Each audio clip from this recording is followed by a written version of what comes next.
I'm Carl with frugalberry.com. Today I'm going to be showing you how to make some Castile soap. A couple things that I've changed since the first video that I did on this. I wanted to show you that I have a piece of sheet vinyl that I have on top of the counter for protection. Any type of plastic that you put down would not be a bad idea for protection. Also, when working with the sodium hydroxide, I have some protective clothing that I'm wearing. It's a good idea to have a bottle of vinegar standing by in case you get any sodium hydroxide on your skin. The vinegar is a good thing to use to wash it off. The vinegar neutralizes the sodium hydroxide to some degree and stops the burning on your skin. Also, I will be using rubber gloves and goggles when working with the sodium hydroxide. Also, I've switched to a plastic container when working with the sodium hydroxide. Had too much trouble with the glass cracking as I was cooling it down with the ice water, and actually today, since it's winter, I'll be using snow and it's available outside. So I think that's about it right now. Let's get started. Alright, everything in making soap is weighed. So I have my scale here, and of course I have my gloves on. I'm going to be starting with the sodium hydroxide. Plastic container to weigh the sodium hydroxide crystals, and we press on and that zeroes it out. I'll put my goggles on just for safety. 5.5. And there's 6 ounces of sodium hydroxide. And just a couple more drops. A couple more. There we go. 12 ounces of distilled water. Alright, so we're outside. I've got my sodium hydroxide crystals here and my container of water. I also have a funnel in here. And so we're just going to pour sodium hydroxide into the water. Now, if you watched my last video, you know that you always want to add the sodium hydroxide to the water and not the reverse. If you do the reverse, you could have an explosion. So this is definitely the preferred method, and you really need to be careful while working with this stuff. You can cause an explosion if you don't know what you're doing, and you can also it can also burn your skin quite severely. So now I'm going to stir this up, and I'm also keeping the wind is blowing this way, so I'm making sure that I'm upwind of this. I don't know if you can see it or not. There's usually a little bit of steam that's coming out of here. And also, this is going to get up to close to 200 degrees. Yeah, I just saw a little whiff of smoke coming out of there. So you don't want to be touching the bottom of your plastic container, and you want to make sure that you have a pretty thick-walled plastic that's not going to melt on you.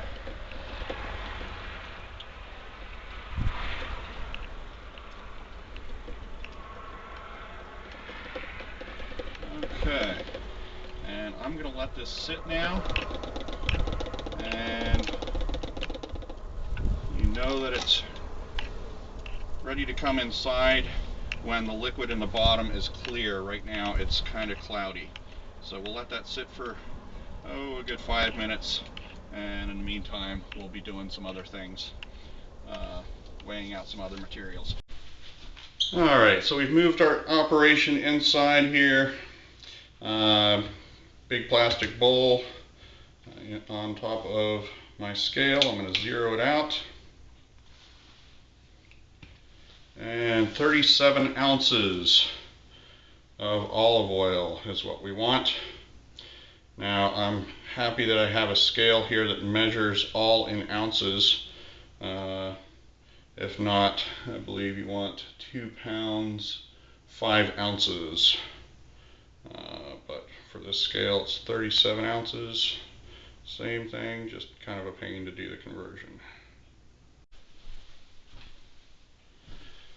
So now we zero out the scale again, and we want 7 ounces of coconut oil, and we're just adding this right into the olive oil.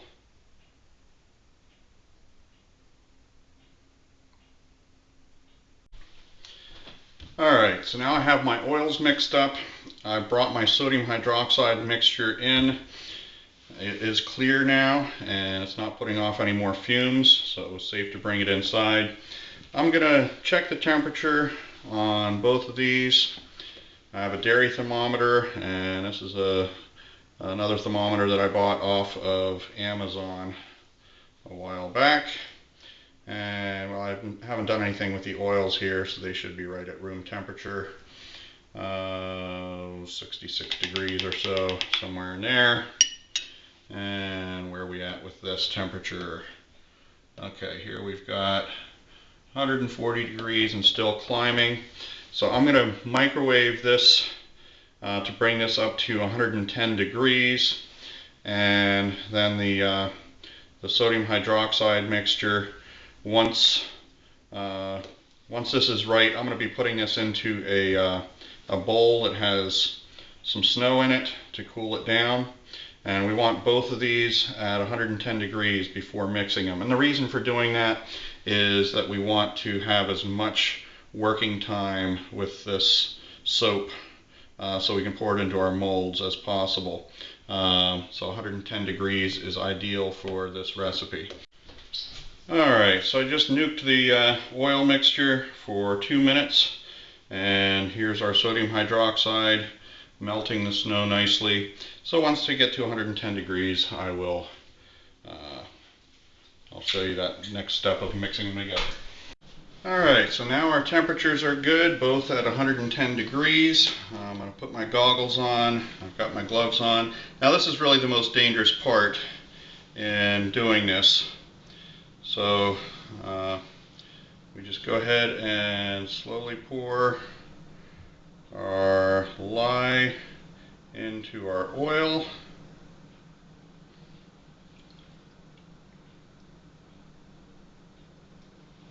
And put that in the sink.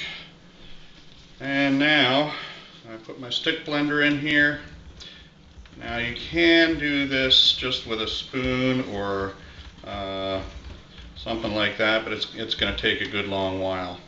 So put this on low, and I'm just going to pulse it here a little bit and mix it up nice and good.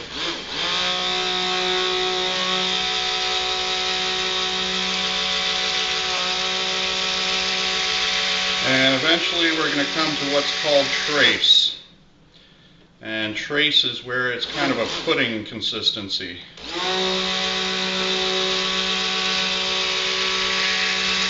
When you move this around, you should actually see a trace behind the stick blender.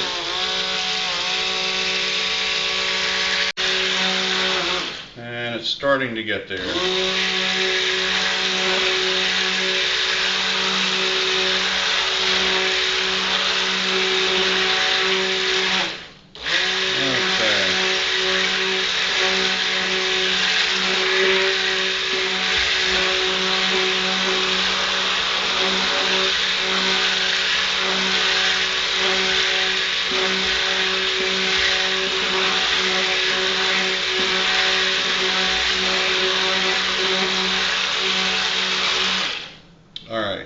I'm going to call that good, at least for the moment. It's still not quite to trace, but I want to add a little bit of essential oil to give it some scent. So here I've got some essential oil, and I'm going to put 15 drops in here, or somewhere thereabouts. Okay. It didn't count very well, but I'll just say that was about 15. we'll call it good, and mix it up a little bit more here.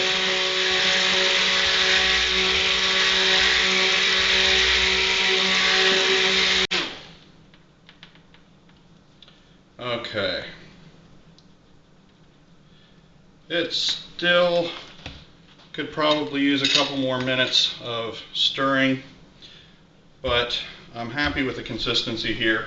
I'm actually going to start pouring it into my molds so I have as much working time as possible here.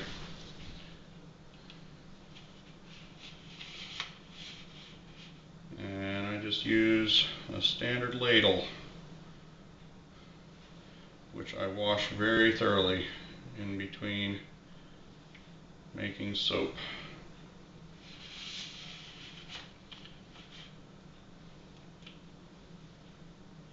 Now, some people like to use different things for making soap, different types of molds. I've used PVC pipe. I've also used gutter downspout, the plastic gutter downspout that you can get, or the PVC gutter downspout that you can get.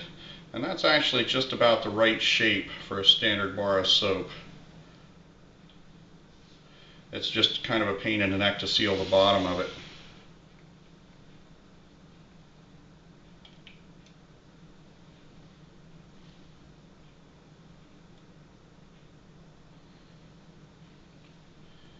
And that's all there is to it. I'm going to let these sit overnight, and in the morning they should be somewhat hard, and then I will put them in the freezer, and that'll be the next step. I'll show you how to separate them from the molds. Alright, so it's now been about 24 hours. As you can see, my soap is hard. It's not completely solid. If I were to press really hard, I could probably put a dent in this, but it's hard enough for taking them out of the molds, and they won't become completely hard until they've sat for about 6 to 8 weeks to dry out a little bit. So I'm going to put these in the freezer, and in 20 minutes I'll pull them out, and I'll show you how to get them out. Alright, so I've pulled these out of the freezer now. I don't know if you can see it in the video or not, but right around the edges you can see that the plastic is pulled away from the soap a little bit. That's how you know when they're ready to go. So we just flip them over and give them a pop. And got all but one. There we go. And that's all there is to it. So I'm Carl with frugalberry.com. If you have any questions, you can check out, there's some more information on frugalberry.com, and there's a link at the bottom of this video. Thanks for watching.